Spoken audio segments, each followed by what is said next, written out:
Hello and welcome to another Demon 212 PS3 review. Today I'm going to be taking a look at WWE All Stars, which if you've never played it before, it's a wrestling game. Shock, go figure. I know it's WWE, it's got The Rock, probably the most famous other than maybe Hulk Hogan. But anyway, it's a wrestling game. It's a bit of a daft wrestling game, this one though, and it's something that wrestling games have needed, because I honestly haven't truly enjoyed a wrestling game since No Mercy. Now I think it's quite laughable that most wrestling games are more realistic than the actual wrestling. Last time I tried to play one, I had to execute commands at precisely the right moment to pull off either an ankle lock or a reversal or anything like that, and it got to the point that you were pushing these combinations, and I thought, you know fine well it's all scripted, what's the point in this? So this is just for daft fun. So, you've got extras, which is via the game credits. Kinda makes it pointless as to why it's via the game credits, but that's what it is. You've got the Create a Superstar, which is mediocre. In all honesty, I just stick to the regular wrestlers. They're far better than anything I've managed to create, which is annoying, because on No Mercy I was able to create wrestlers far better than anyone on the roster. Option-wise, very basic. You can view the game's highly complex controls. Despite being pegged as an arcadey wrestler, this is pretty much everything. As you can see, I'm scrolling through all of the different millions of button combinations that you have to push in order to do things that just makes an arcade easy game something that's quite difficult and complex. You can switch the ring entrances off, which is good, because it's the type of thing that after a while you'll get sick of just skipping them. So anyway, I suppose I'll jump into Exhibition. Obviously, Path of Champions I'll quickly mention. That's where your main campaigns are. So you can play as The Undertaker or earn D-Generation X. They're basically the thing. So this is like the Path of the Champions and D-Generation X are the best one on it. This is the Path of the Champions Superstars and Ortons on it, and these are the Path of the Champions Legends and Undertakers on it, because they're saying they're the best of this generation, I suppose.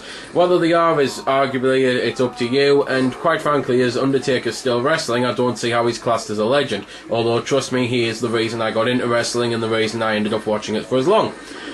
So, you've got a ton of modes, but to quickly get through them: standard, tornado tag, which is all the time. It's not just swapping. Steel cage, extreme rules matches, of which you can have tornado tag version, triple threat, fatal four-way. You can have elimination matches, so if there's four you're playing, it's not over when one of you gets pinned.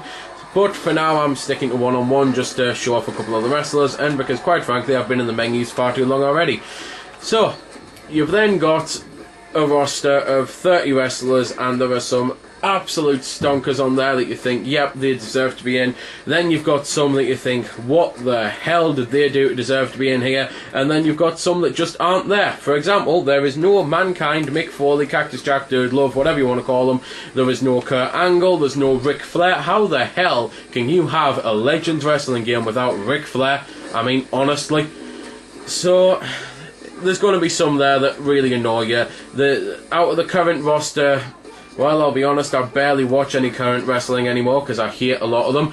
You've got some of the good ones like Taker, Orton, Triple H, but then you've also got people like Drew McIntyre, who I don't think I've ever seen wrestle before in my life, and considering I've started to watch it again a couple of weeks because of this game, that's saying something. You've then got DLC, which there's only 3 at the moment. Even if you buy the $1 Million Man pack like I did, they're not available yet. So you can buy Dusty Rhodes and Cody Rhodes, and Honky Tonk Man's free, which is good because he's the Honky Tonk Man. So let's just choose anyone and get into it. There's all sorts of different types of wrestlers on the game, like grapplers, big men, acrobats, things like that. And I will show one of each of the 4 types off.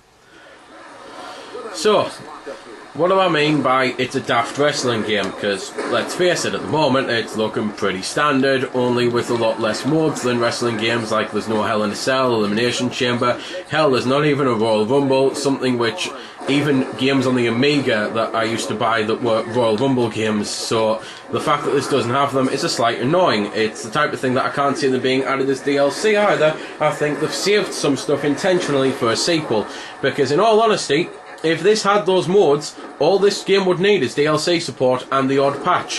For example, when you put the game on, it caches the data every time, and it takes about 5 minutes every time. So you're best off booting the game up, then going and doing something else. So that needs fixing.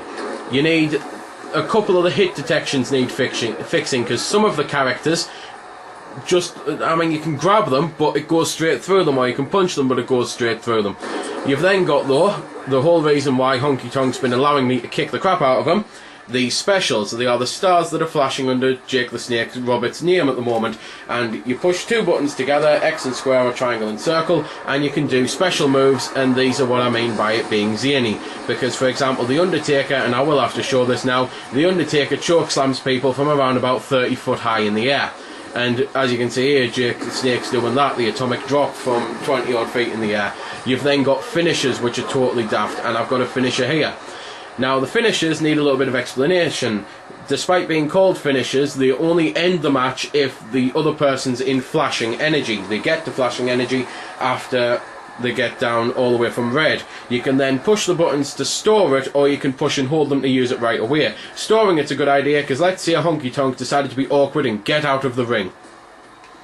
Oh no, I've just used my finisher, it's wasted. But wait, this game being daft and zany, I can just use it out here and still win the match. I can get the pinfalls regardless of the mode. I can knock them out regardless of the mode. It's only, obviously, steel cage where you can't exit the cage that doesn't work. So let's cut into a couple of different wrestlers and I'll continue to show off and mention the daft stuff.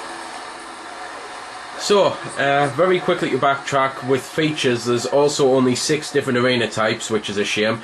And the 4 wrestling types are, because I didn't mention all of them, grapplers, brawlers, acrobats and big men. I've chosen acrobat and a big man here, and if you honestly have to ask which is which, then, well, I don't know what to say. The big men naturally are slow as hell, but very powerful. The acrobats, however, can do things like this, which is rather cool. Leap from the ropes, off the ropes, on top, and pull off splashes, hurricanes, things like that. Just all sorts of cool moves. The big men, however, well, this is me holding triangle. Look at how little energy that took.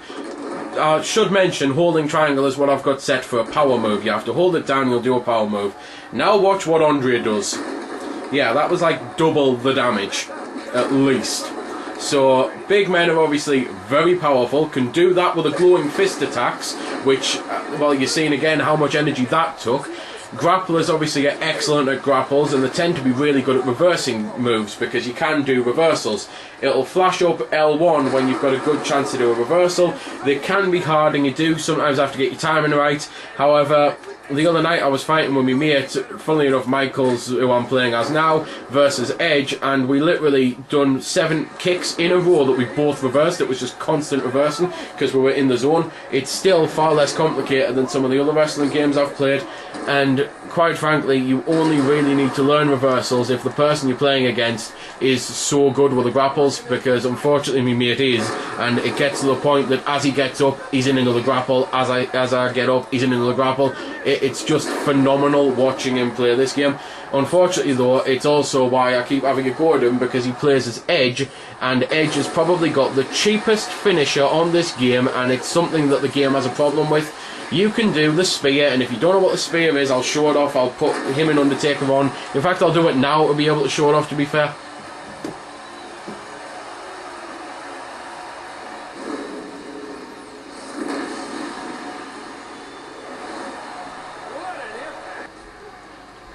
So, this would simply be the choke slam, which I was mentioning as Undertaker, and he throws him like 20 feet into the air, and it's just zany and fun and good to do.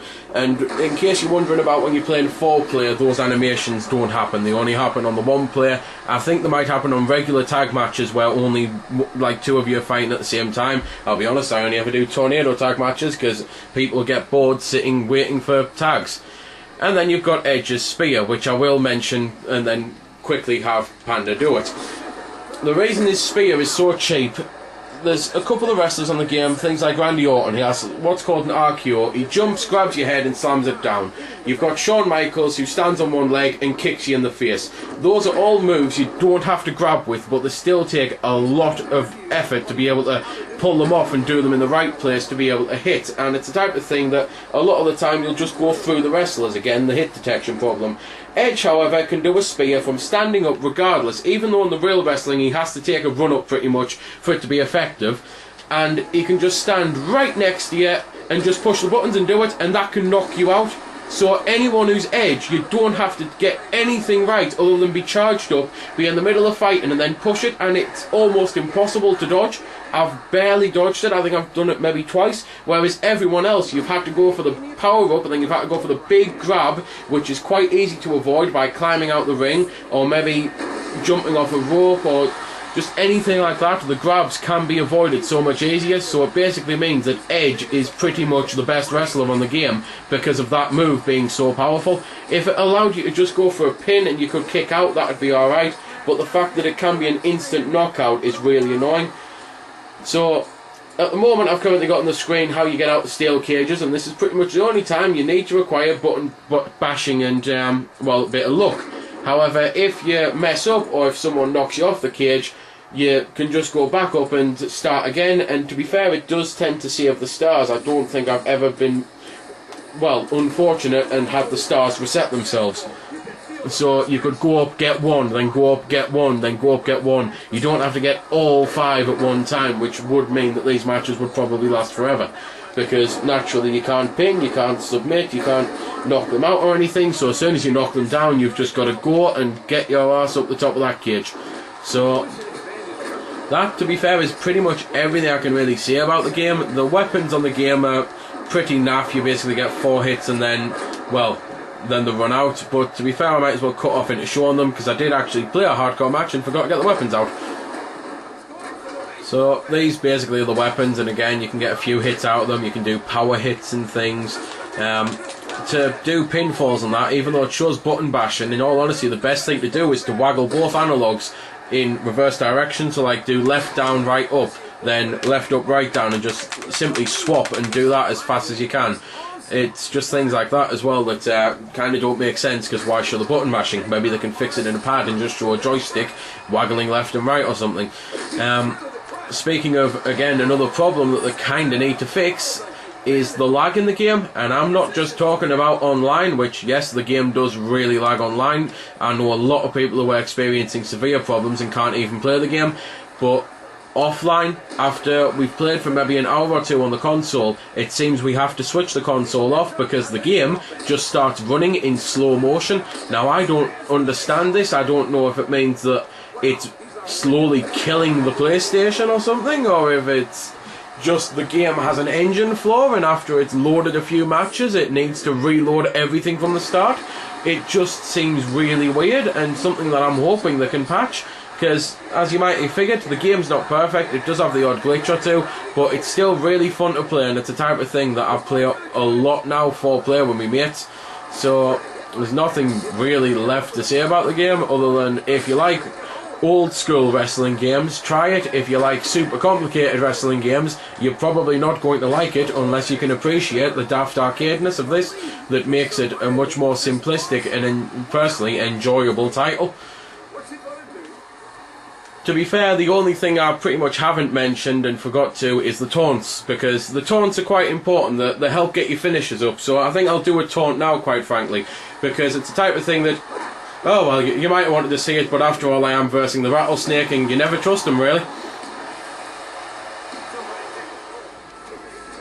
So, to be fair, as you might have guessed, that whole taunting thing was just a bit of a joke to really be there as a bridge to mention the one thing that I haven't, that I really should have, because it's actually my favourite feature about the game.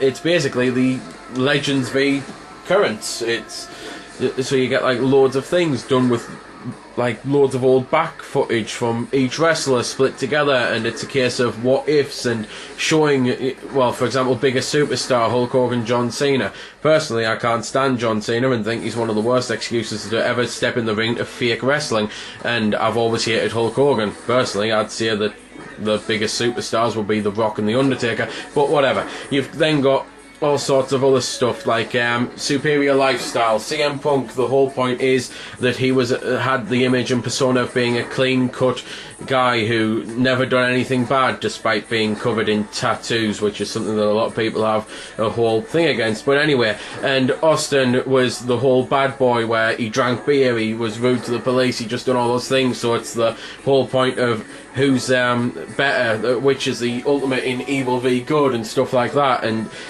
they're done amazingly well. They've had a lot of detail put into them. A lot of the footage has been cut really well. It's a shame that the DLC doesn't continue them, at least it doesn't at the moment, because the whole thing with the Cody Rhodes and the other Rhodes, I can't remember his name now, Dusty Rhodes, Cody Rhodes and Dusty Rhodes, it would have been nice to have one added, father v son, just for the hell of it, but then there's nothing there. It also would have been nice to have had more tag teams in the game, where you could have had a tag team version of Legends v Currents, but to be fair, currently there's not really that many great tag teams. There's no one who I'd ever see has the caliber of Legion of Doom, Demolition, hell, even Dink and Donk, which I used to love them. So that's pretty much the Legends v Superstars. There isn't, however, one match that should have made it in for all those people, because you know you wanted it. Vince McMahon versus God. I still really can't believe they had that match. That was pretty much when my interest in the wrestling went right down bottom and stopped watching it for about 3 years. If you don't believe me, they really did have it. God was a spotlight that came down to the ring, and Vince then flailed around madly and then lay down to pin him, and that was a real match. So anyway, that's probably the best part of the review. Game's great, as I say, if you like arcadey stuff. Not so great if you want the full technical wrestling game experience. So there we go then, that's been the review. I hope you found it helpful. I don't score the games because that's based purely on opinion, so instead I'll leave you to make your own mind up. So thanks for watching, and if you've got any questions about the game that I didn't answer in the vid, or that hasn't been answered in the comments, then feel free to ask and I'll help if I can. Also, if you did find it helpful, don't forget to check out my channel, because there's plenty more like this up there, and don't forget to subscribe, because there'll be plenty more to come as well. So until next time, this has been Demon212, signing off.